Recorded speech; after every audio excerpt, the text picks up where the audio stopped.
Hello, I'm Paul Nord. I work for the Valparaiso University Physics Department, and I'm here to teach you all about the science of sound. So get ready for A Learning Day.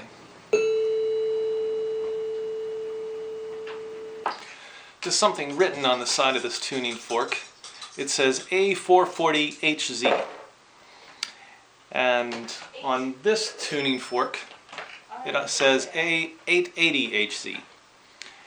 And what that number refers to, the units are hertz, Hz, is the number of cycles per second, the number of times per second that this tuning fork vibrates back and forth.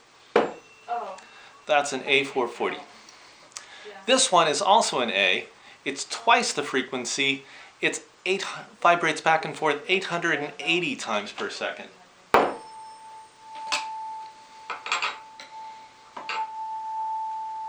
This tone bar here also says A440 on it.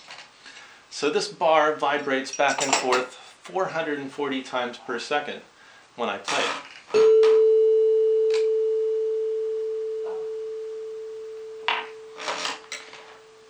Now hanging down inside here, it's got like a sounding box here. I've got a little microphone so I can pick up the sound in there really well. And that microphone is connected over to this device here, and that lets us see what the sound is doing. So as the sound goes back and forth, it makes the air move. The line on there goes up and down, and horizontal is time. So it's going up and down 880 times per second. Sorry, 440 times per second.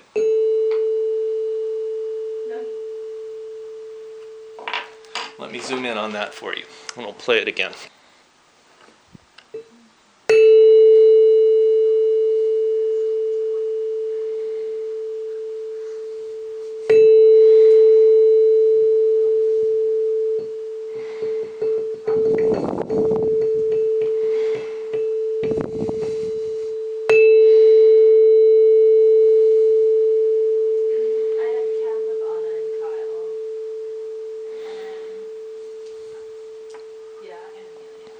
You probably noticed something else about that sound, and that is that the loudness of the sound increases as the height of that trace on the oscilloscope here increases.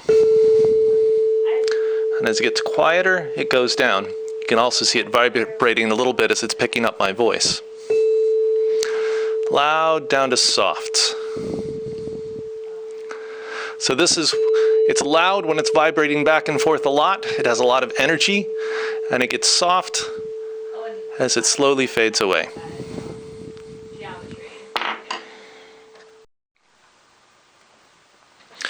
Now I've zoomed in really close on these two identical tone bars, and you see when I play this one, I get an A440, and when I play this one, it vibrates also at an A that's 440. When I touch it, I can make it stop. What's really interesting with these both pretty near each other, when I play one, it'll make the other one start playing all by itself.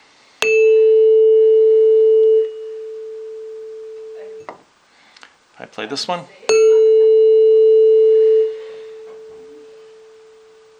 kind of faint. Let me try that again.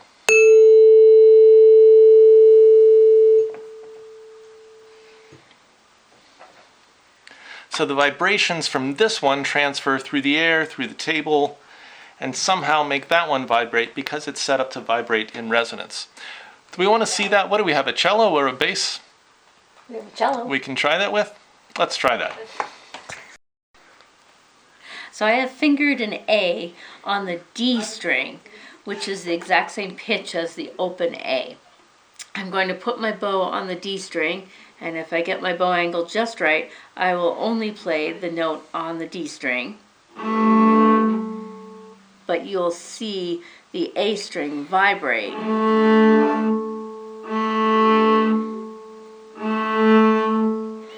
Let's zoom in on that.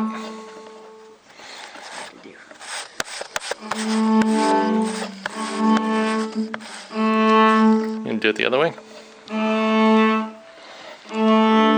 There, then you can watch it right there. Okay, so you're playing the one second from the right, and the one on the right is going to vibrate. Roll an 8. You see them both vibrating there. Oh, you hit the next string over. What if you play the A string? Is that easier? No. Keep the A fingered.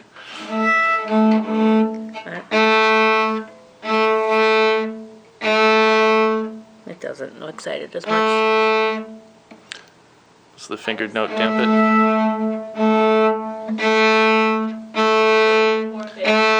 So you're only playing one of those strings, but I'm seeing them both vibrate. There you go. Now you're playing the A string on the right, and they're both vibrating.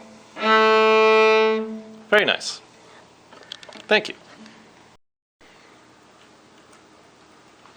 Now, as you probably know, with the violin, or the viola, or the cello, or the bass strings, they are different weights, which give them different pitches. You can adjust the tension to change the pitch, and you can also change the length of the string by putting your finger down on different place on the fingerboard that allows it to resonate. So we were able to make the D string sound like an A string by changing its length.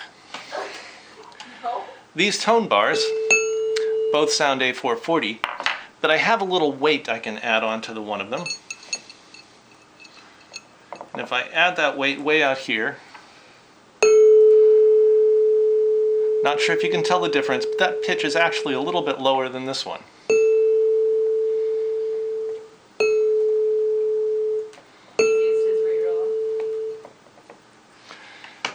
What is it going to sound like if I play them both at the same time? The two notes clash. You can hear that wah wah wah wah wah between the two of them. They are out of tune. And when your teacher is trying to get you to tune your instruments, that's what they're listening for, this dissonance, this clash between the notes. As I move this weight closer here, the pitch is actually going to increase and they'll come closer together. Oops. My tone bar is a little off placement there. Let's listen to those again. And you hear that wobbling, that wah wah. It's a little slower. As I move it even closer. I was going to have life. They're getting closer to pitch. They're not clashing so much. I can get it really close in there.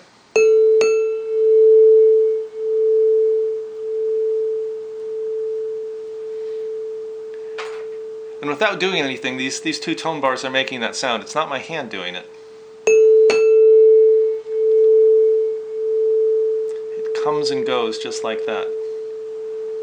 Now you might say those are close enough to be in tune, and it actually gives it kind of a warm sound. Let's see if I can move that in just a little bit closer and make that go really slow so they're almost in tune.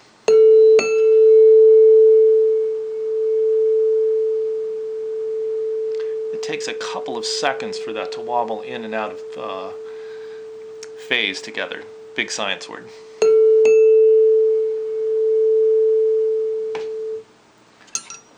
And if we take that all the way off,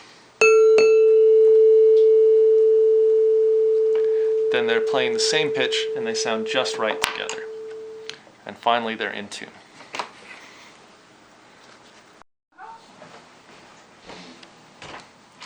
This device has a long string attached. There's a motor. Let me bring it up close to the camera. There's a motor that's got this off-centered weight. There's a battery to drive it, and I've got a switch to turn it on. And when you turn it on, that motor spins around and it flops around in place. So it's making a vibration and sending it down that string.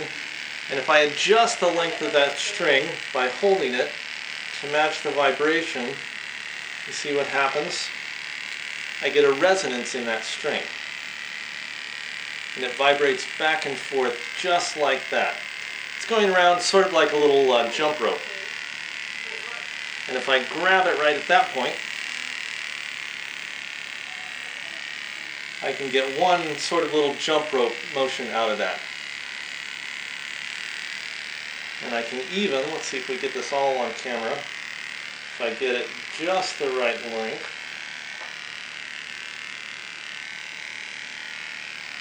I have it vibrating now in 3 separate sections. So there's a part here where it's not vibrating much at all, and in fact I can touch it. And there's a part where it's vibrating a lot, and if I touch it there, the vibration on the whole thing goes away. So I can touch it there, I can touch it there, and the vibration still continues if I do that kind of lightly. I can grab it there and stop it altogether, but it continues down below that. I can let it go. I get that resonance because the frequency of that motor, the number of cycles per second, the number of times it's going back and forth, is matched to the length and characteristics of this string.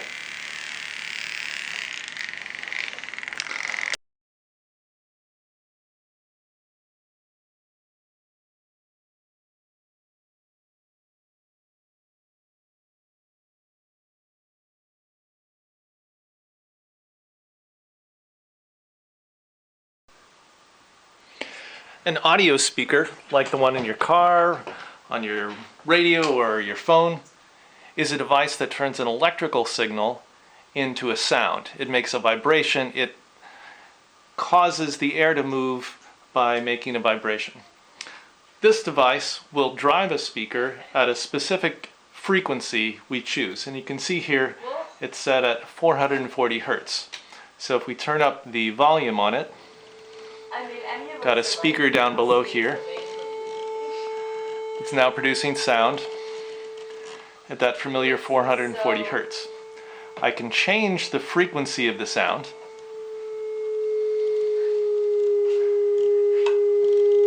Change the volume of the sound. That got a little loud. I'll take. Make it vibrate faster.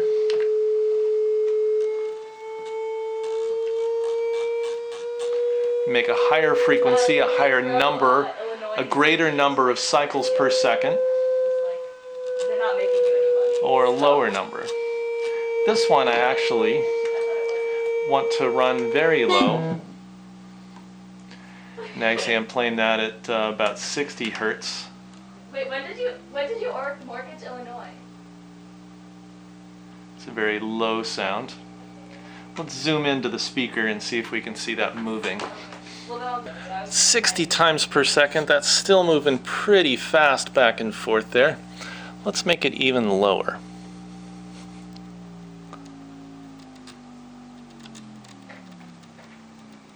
How much? Okay. Yeah, I'll cover anything below $20. Now it's vibrating back and forth 20 times per second. I can make it louder. It vibrates back and forth more. Let's go even lower. Yeah, okay, yeah. I'll Now it's vibrating back and forth 4 times per second.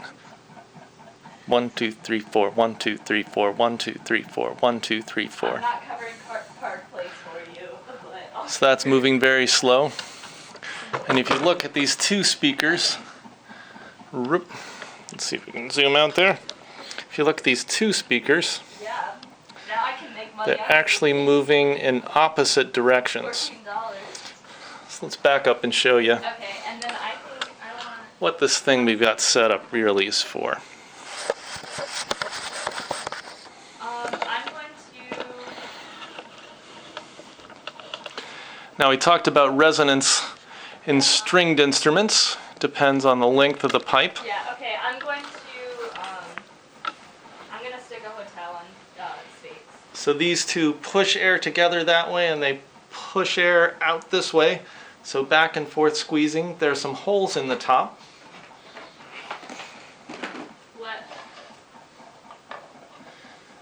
And so they're going to push air up out of these 2 holes together and pull it in that hole while they suck it in that hole and push it out. So this whole thing is going to be pulling air. In fact, as I put my hand over this, I can feel some air moving back and forth. That's how much those speakers are moving. And I've got a sheet of window glass that I've cut Ooh, here, to I'll rest give just up my over the top of monopoly. I'll this. give you Ventnor Avenue for your blue monopoly. And we're going to hold it in those two spots. Remember a tone bar, it's got a couple of supports in a couple of spots, and that lets it ring freely. The bottom moves down. These ends actually get to flopping back and forth around. On a stringed instrument, of course, that end is tied at each end, so it can't flop around. And I happen to know that the resonant frequency, the way this wants to vibrate up and down, is going to be at about 30 cycles per second. So let's turn that up. 10. All right, Anna, roll 4. Or 2. 2, 4.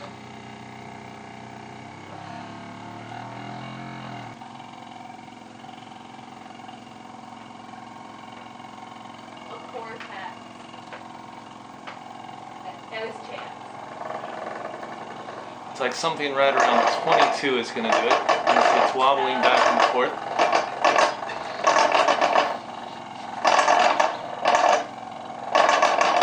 Let's get the camera in close there.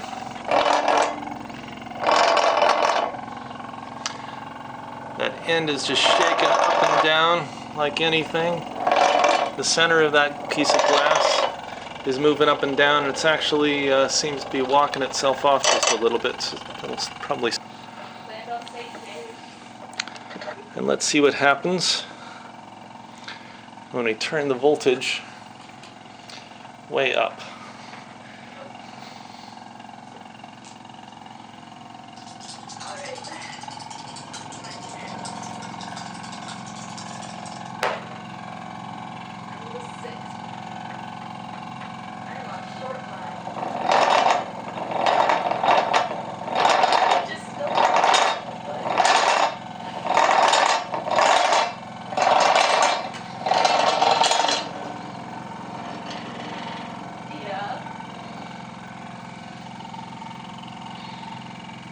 Atlantic, you owe me 22. Yeah, Atlantic is not mortgage.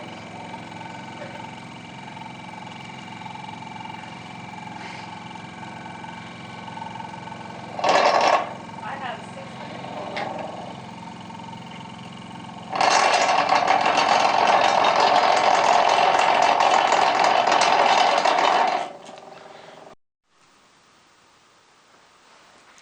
Okay, so I made a mistake before, and I forgot to press record on the camera when I did this to the other one. So I've got a different piece of glass. It's a little wider. I just want to show you that that width actually does not affect the resonance of this, the resonant frequency. So I've still got it here on about 22 cycles per second. Let's turn up the volume. You can see it vibrates in there just right. So let me turn that down. I'm going to take this, which is a little glass cutter, and it makes a little scratch in the glass. So let me just go right here in the middle and put a scratch and maybe another scratch there, and I don't know. How about some other scratches and just see what happens. So I don't know how well that's going to look on the camera, but there's just a tiny little scratch in the glass there. So let's set that back up.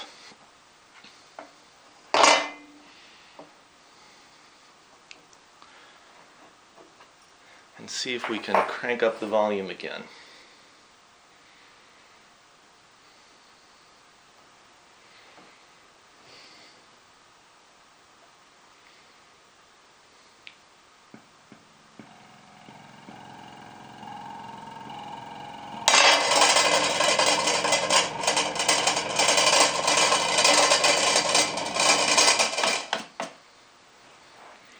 So remember our lesson? Vibrations from the speaker cause a sound, which is moving air. Those vibrations, that sound in the air, causes this glass to vibrate, and in this case, break. Thanks for watching.